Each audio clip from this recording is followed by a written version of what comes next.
Autosweet Marketing Conquest. All right, great, Dave. Tell me a little about it.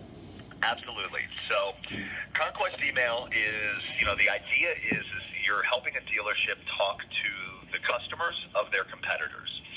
And we know that that's what they are because if somebody has a Ford dealership and there's a guy that's 2 doors down that owns a Ford, chances are he's getting in service somewhere, and if he's not getting in service with you, then he's getting service at a competitor, and that's who we're targeting with this. So most dealerships have used Conquest at some point or another, and as a general rule, it comes down to 3 components that make it work or not work. And the first one of those is the audience, or the list. It's who are we going to be communicating with? So in our case, we want to be communicating with in-market shoppers. We want to be communicating with brand loyal shoppers. And we work with 3 different data partners. Each one has a little bit unique data set to try to identify the perfect group of people. So the first thing we're going to look at is what do they own now? So we want to, if whatever brand you're talking to as far as a dealer, we want to make sure that we're targeting people that own that brand. So we got a Ford dealer, we're going to get everybody that owns a Ford.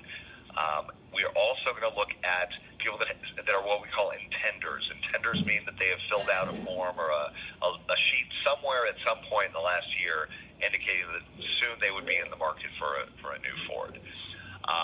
And then we're going to have lease expiration, so people that own a vehicle that are 6 months away from their lease expiring.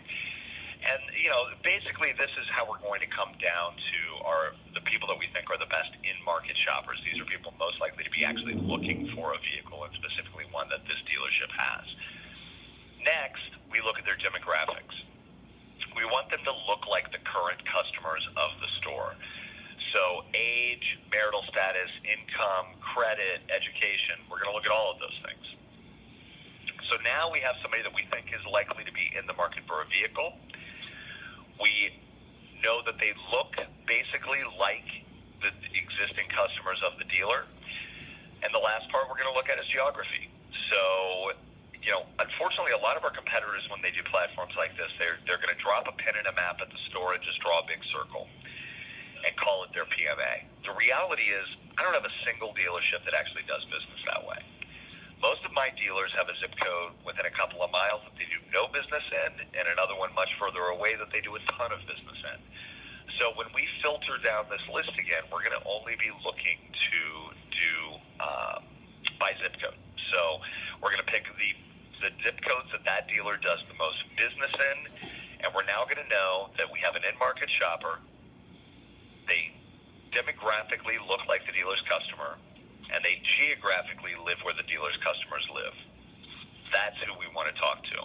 We're now going to take that list, we're going to scrub it against the dealership's existing customer and prospect list so that we're not talking to the same people that we're already talking to or doing business with.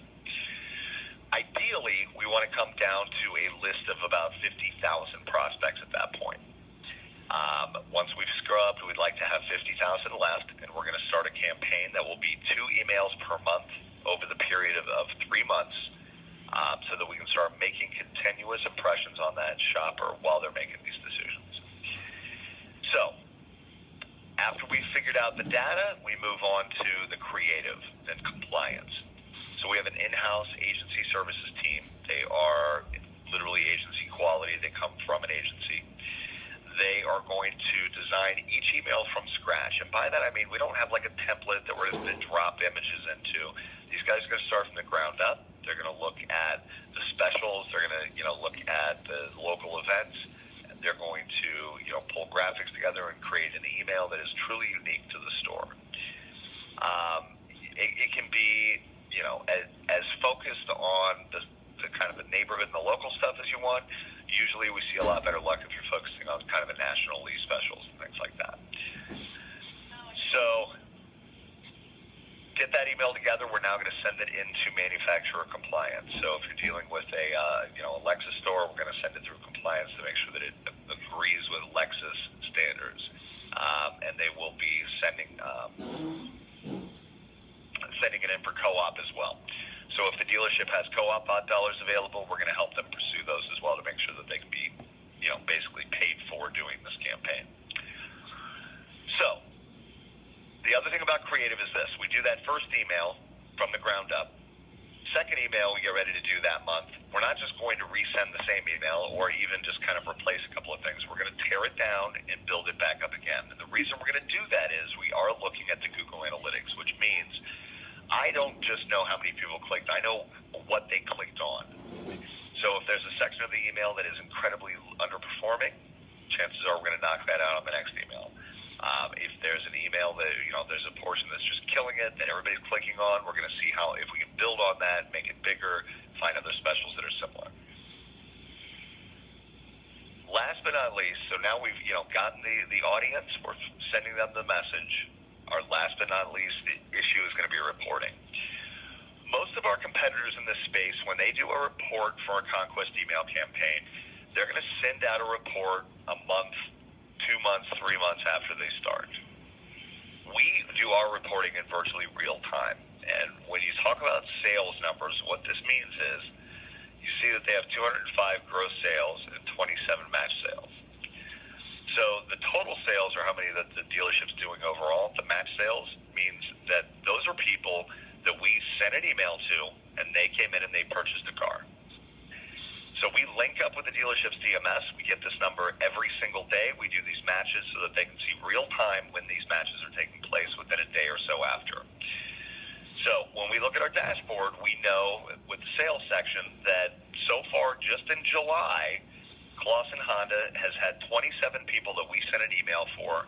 Those 27 people came in and bought a car. And the profitability on those 27 delivered sales was $54,197.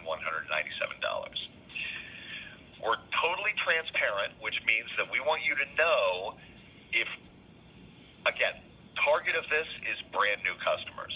That said, chances are a few previous customers are going to slip through. People have more than one email or they moved and have a different address.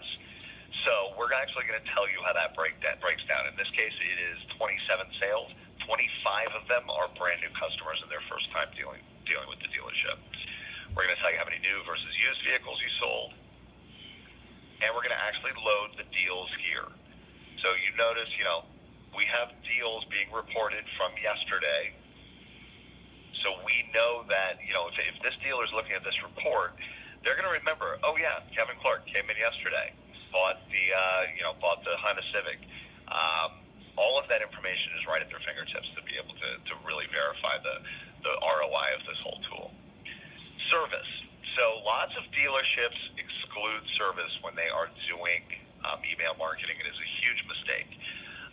If you have a current service customer, the chances that he will buy his next vehicle from you are through the roof.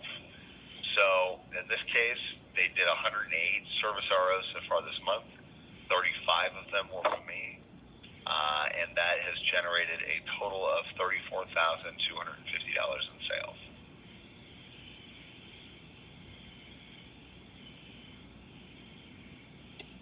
Awesome.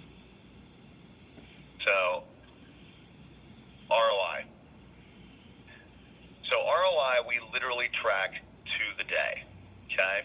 So when we look at our ROI, we're really going to be looking at it in a much longer scope because we don't run a single month campaign. These campaigns run on for a relatively long period of time. But our standard campaign is 90 days, where we want to do 2 emails a month for 3 months. So if we look at the past 90 days for Clausen, they've had a $312,000 ROI on $320,000 in income. They've sold 120 matched vehicles. They've done 839 matched service ROs. And this number is the most impressive of all of them. Customer acquisition cost, a target customer acquisition cost for email marketing is supposed to be around $200 to $250. In other words, the dealership spent $200 to $250 to get somebody in the door. Our customer acquisition cost is $61. We're going to report on open rates. So we know that 17.61% of the emails that we sent were opened. And we look at click-through rates, and we know that 3.58% of the emails we sent were actually clicked on. A good email campaign is 10-2, 10% open, 2% click-through. So we are dramatically outperforming what's generally considered a measurement of a good email campaign. So all of this, again, is up to date anytime that dealer looks at it. If they want to know their ROI as of today, they can go look. And if we look at Clausen's, they've been on with us for a year now. Their year-long ROI is, I believe, right around $1 million. Yep, a little over $1 million ROI. So just so you know that those same numbers hold true no matter how far back you go. A little bit higher customer acquisition cost, but $81 is still a dream. So that is basically the campaign in a nutshell. That's the whole thing.